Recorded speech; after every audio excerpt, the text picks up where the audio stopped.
Okay, big round of applause. Camino Real, let them feel the love. Seth Sultan.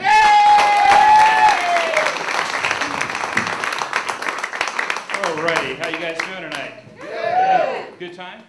Well, I wanted to thank Tom and the rest of the class for a really good class. And I can tell you that the hardest part is not getting up here tonight. It's getting up in front of only other comedians night after night who are sworn to secrecy more than the Mafia Code of Omerta. Now, I'm from Tustin, where diversity refers to different colors of BMW. So now I live in South Orange County, where there are lots of large fake breasts and one small fake lake. That's what I call home. So much for keeping it real. So anyway, I'm a math teacher, and I must tell you that everybody has these preconceived ideas about math people as being like nerdy and really boring and dull, and I'm here to tell you that it's true. But only about 84.2% of the time, with a standard deviation of 2.27. I also teach comedy traffic school. Have you been? Well, people come to the class with less enthusiasm than someone waiting to have a root canal. You get people from all walks of life, all ages, occupations, but the one thing that really brings them all together is their collective desire not to be there. What I do is I sometimes let the class go early. What I'll do is I just dismiss them and no one ever seems to mind. So I already have my explanation planned in case I'm ever questioned. So what I would say is this. Most of the people in the class are speeders. So we were kind of on an accelerated schedule. And also, you know, it's not how long a class is, it's what you do with the time that you have. So anyway, there was one woman who was actually pulled over, and as the officer's writing up the ticket, she says to the officer, "Officer, I heard pretty ladies don't get tickets." And he's like, "Pretty ladies? You know what? You're right. Can you sign here, please?" Oh. I know. Okay. Actually, I told that joke to a cop, and he goes, "Not true, they do." Just to show you how much of a sense of humor they have. They don't. So, anyway, one guy was asked if he knew how fast he was going, and he said, "Well, officer, at the speed I was traveling, if I had taken my eyes off the road to look at the speedometer, that would have been dangerous." So, sometimes honesty is not the best policy, I guess is the point there. Do you guys see people talking on a cell phone while they're driving down the road? Oh, yeah. I mean, everywhere, right? So I was on the I-5 the other day, and I heard a cop get on his loudspeaker. He's like, "Will the driver talking on a cell phone please pull to the right?" Like 5 cars moved over.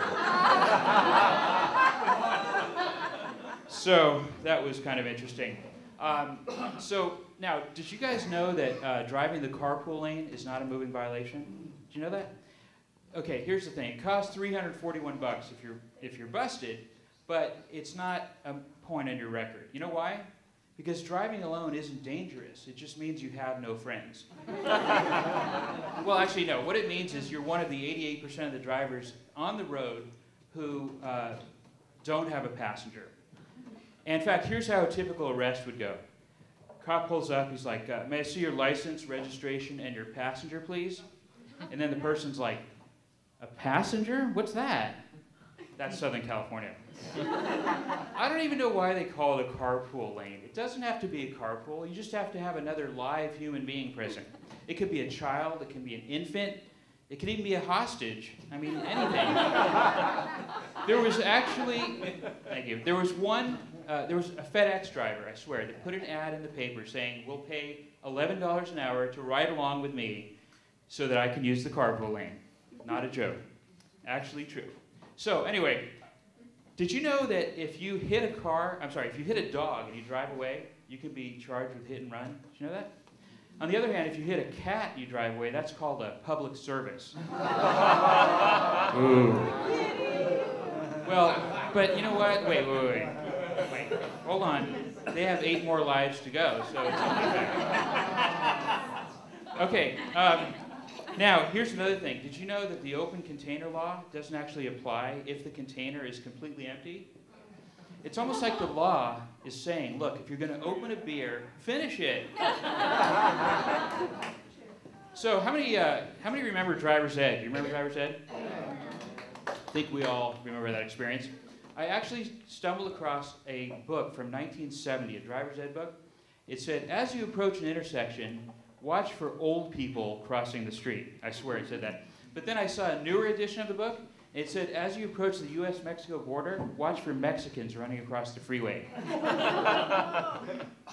Now, they got rid of those signs, though. Do you remember seeing those signs with the kid airborne? Yeah. You know why they get rid of them? Completely implausible. Only one kid. How many Mexicans?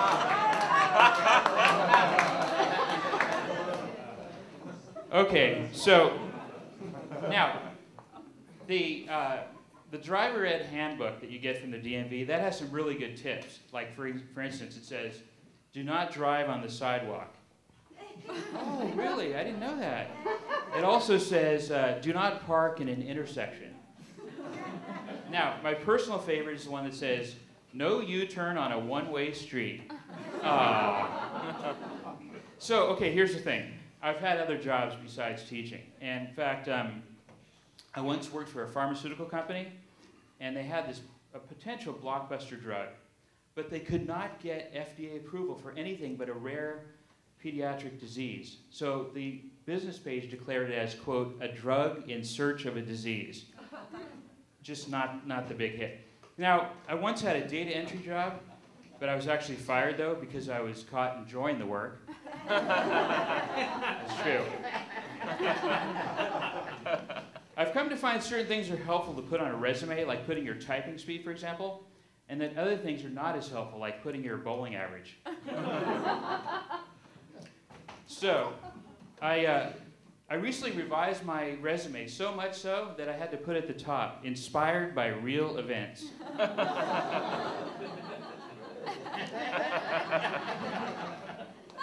I heard Costco's a good place to work. Do you guys like Costco? I love that place. Where else can you shop with a forklift?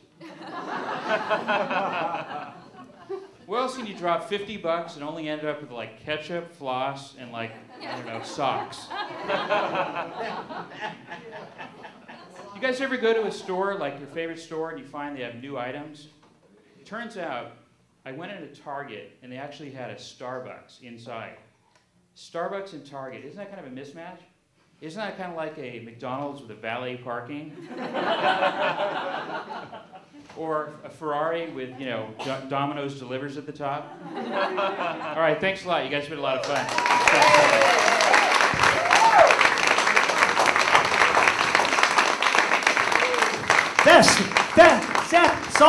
Seth Sultan. There he goes.